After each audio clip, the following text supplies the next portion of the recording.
इसकी छाती है मोदी साहब, तो जो कुछ ट्रंप ने किया है वेनेजुएला के साथ वो आप पाकिस्तान के साथ भी कर सकते हैं। सरहद पार फौजी कार्रवाई और एक मुल्क के सरबराह को बिना किसी मज़ाहमत के उठा ले जाना, ये हालात हमारे लिए भी सबक। कादिर साहब, बहुत इंपॉर्टेंट डेवलपमेंट्स हो रही हैं।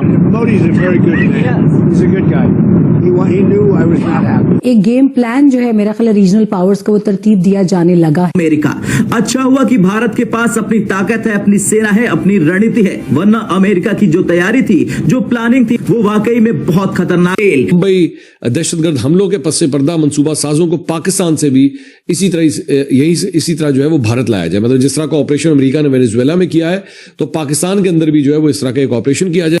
तो मुझे ऐसा लगता है कि ये एक इट्स समथिंग वेरी सिग्निफिकेंट, ये बड़ी सिग्निफिकेंट चीज है। वो कह रहे हैं कि भाई आप ऐसा करें कि आप पाकिस्तान जो है वो अपनी फौजें भेजें और जो वहां पर लश्कर तैयबा, जैश ए मोहम्मद या फिर उनके जो लीडरशिप है उनको उठा के ले आए। तो मैं तो इस चीज को देख रहा हूं, मतलब ये कैसे मुमकिन है कि मोदी साहब जो है ना वो इस तरह ये चीजें जो है वो कर सकते हैं। ट्रंप और उनका ग्रैम दोनों के दोनों फ्रस्ट्रेटेड फील कर रहे हैं, डिफीटेड फील कर रहे हैं, हारे हुए फील कर रहे हैं। यहाँ आपको याद दिला देती हूँ कि अमेरिकी हुकूमत ने मडूरो के सर पर $50 मिलियन इनाम मुकर्रर कर रखा था। लेकिन कई लोगों का कहना यह है कि अगर अमेरिका को, अगर आप ये समझते हैं कि अमेरिका पाकिस्तान की तरफ इस तरह नहीं देख सकता या पाकिस्तान की तरफ से किसी को उठा के नहीं ले जाया जा सकता, तो फिर उसामा बिन लादेन को जब ले गया था तो किसी ने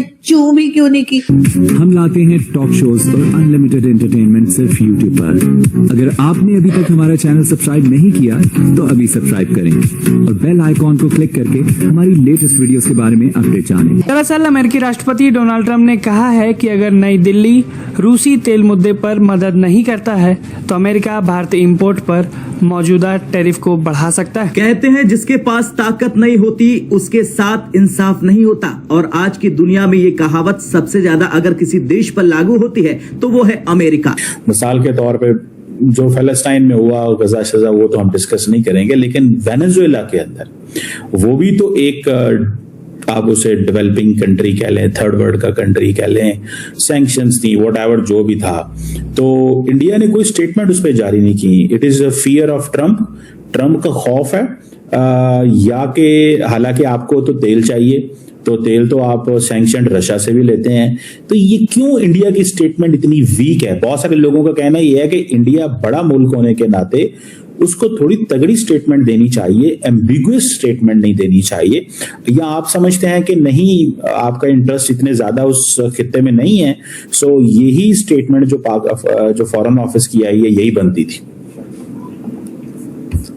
स्टेटमेंट एक तो जी एक तो आपने अभी एक अपने ओपनिंग रिमार्क में बोला कि इंडिया की कोई स्टेटमेंट आई नहीं है, और अभी आप बोल रहे हो कि एक वीक स्टेटमेंट आई है, तो क्या पोजीशन है?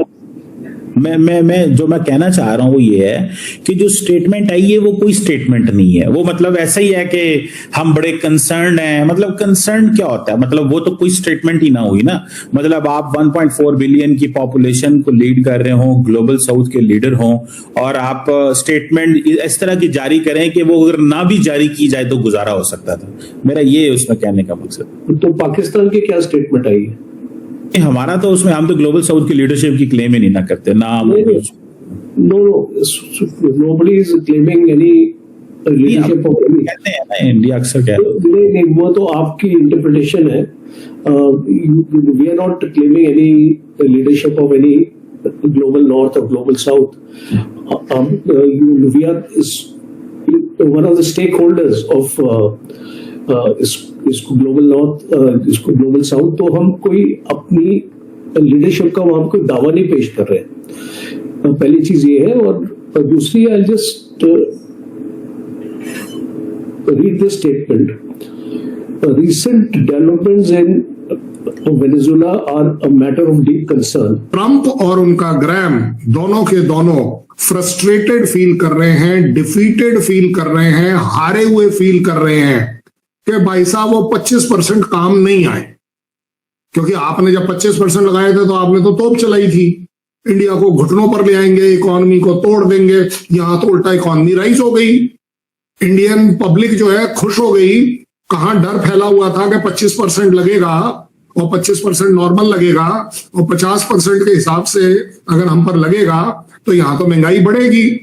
यहां तो भाई साहब टीवी और फ्रिज जो है वो 4 से 6 हजार रुपए सस्ते कर दिए गवर्नमेंट ने। देखिए कमर चीमा, अपने देश के लिए आप काम कीजिए और जो अच्छा होगा देश आपको याद करेगा। इकोनॉमी को बिल्ड करना आपका सबसे बड़ा असेट है। लड़ाइयां, एक दूसरे की बुराइयां, रेयर अर्थ मटेरियल बेचने से काम नहीं चलेगा। अगर ऐसा ही होता तो अमेरिका अपने आप में एक चाइना के डेप्ट में कभी नहीं आता जितना बड़ा उसका डेप्ट है। क्यों है? क्योंकि उसने अपनी इंडस्ट्री को इग्नोर किया, अपनी ग्रोथ को, इंफ्रास्ट्रक्चर को इग्नोर किया 2002 से लेके 2008 तक, और उसका रिजल्ट है कि बार बार उसे अपनी पार्लियामेंट में जाकर सैंक्शन लेनी पड़ी कि हम अपना डेप्ट सीलिंग जो है उसको रेज करना चाहते हैं। अब आगे बात है इंडिया की।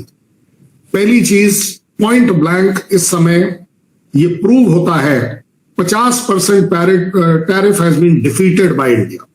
इंडिया के अंदर वो ताकत दिख गई अब उन्हें कि भाई साहब ये नहीं झुकेगा, ये पाकिस्तान नहीं है जो अपने आप झुका रहा है। इकोनॉमी तो छोड़ दीजिए, उससे भी बड़ी बात, ये अपने आप में आपको पता है इंडिया और मोदी की फितरत में नहीं है कि हम किसी इंडिविजुअल को खुश करें। कंट्री के इंटरेस्ट टॉप पर है और जिस कंट्री से हम बात करते हैं, रिलेशन रखते हैं, उसके साथ भी हमारे लिए टॉप एजेंडा होता है कि हम उस कंट्री को देखें। मैं आज भी कहता हूं पाकिस्तान में गवर्नमेंट्स फेवरेबल नहीं रही होंगी, लेकिन हमने हमेशा पाकिस्तान के फेवर में बात करी है। हमने कभी नहीं बोला है कि पाकिस्तान की आवाम के ऊपर अत्याचार हो और होता चला जाए, बट उससे भी बड़ी बात आप करते हैं। मैंने आपको वेनेजुएला की बात इसलिए बोली है, ट्रंप को पता है कि हम ऑलरेडी वेनेजुएला से तेल ले रहे हैं। अब जब ये टेक ओवर कर रहे हैं, जैसा कि उन्होंने ऑफिशियली डिक्लेयर भी कर दिया है, तो ये अब आपको वहां वाली थ्रेट दिखाने की कोशिश कर। चलो एक बात बताओ कमर चीमा, बढ़िया, आप एज अ पाकिस्तान आपको क्या लगता है कितना टैरिफ होगा तो इंडिया झुक जाएगा? आपकी लैंग्वेज में कितना होगा तो झुक जाएगा? Tariff, it's a question falling out of. तो जनाब अगर टैरिफ की बात ही नहीं है तो फिर ट्रंप की औकात क्या और पाकिस्तान की औकात क्या? मैं आपको जज बना रहा था। असदुद्दीन अवैसी साहब हैं, कोई उनके मेंबर पार्लियामेंट हैं, और उन्होंने जनाब ये कहा है कि भी आप वैसे तो लोग उस किसी और तरफ लेके जा रहे हैं, लेकिन उन्होंने जो बातें की हैं वो पहले सुन लें। बल्कि उन्होंने कहा आपकी 56 इंच की छाती है मोदी साहब, तो जो कुछ ट्रंप ने किया है वेनेजुएला के साथ वो आप पाकिस्तान के साथ भी कर सकते हैं। वो जनाब आप पाकिस्तान से उसको मौलाना मसूद अजहर को भी उठा के ला सकते हैं, हाफिज सईद को भी लेके आ सकते हैं। आप ये काम क्यों नहीं करते? आपको कम है डोनाल्ड ट्रंप से? फिर इस बयान पर जनाब डिस्कशन शुरू हो गई है सोशल मीडिया पर। पाकिस्तानी एक चीज को याद रखें, हाफिज सईद को कत्ल करने की कोशिश बाकायदा इंडिया का जो यहाँ पर नेटवर्क था उसके जरिए की जा चुकी है। हमें इस हिसाब से बड़े ही एहतियात की और बड़ी ही हिफाजत की जरूरत है। यहाँ पर 20 से ज्यादा लोग जो है ना रॉ के एजेंट्स के जरिए हायर हुए, किराए के कातिल थे या दुबई में हायर हुए और उन्होंने आकर इन लोगों का कत्ल किया जो इंडिया कत्ल करना चाहता था, और उस हवाले से वो कामयाब कार्रवाई हुई और कुछ लोग पकड़े भी गए। लेकिन इस पर नजर रखने की जरूरत है। बिल्कुल ठीक है कि भी वो ओपनली ऐसी हिम्मत नहीं करेंगे, लेकिन डिस्क्रीटली जरूर कर सकते हैं। और डिस्क्रीटली भी वो जो है ना अपना जो वो क्या कहते हैं क्रेडिट और अपना फख्र बनाने में कोई आर महसूस नहीं करते। क्यों? बॉलीवुड की दुनिया में रहते हैं, बॉलीवुड के जरिए फिल्में बनाते हैं और उसी फिल्मों में जिंदा रहते हैं।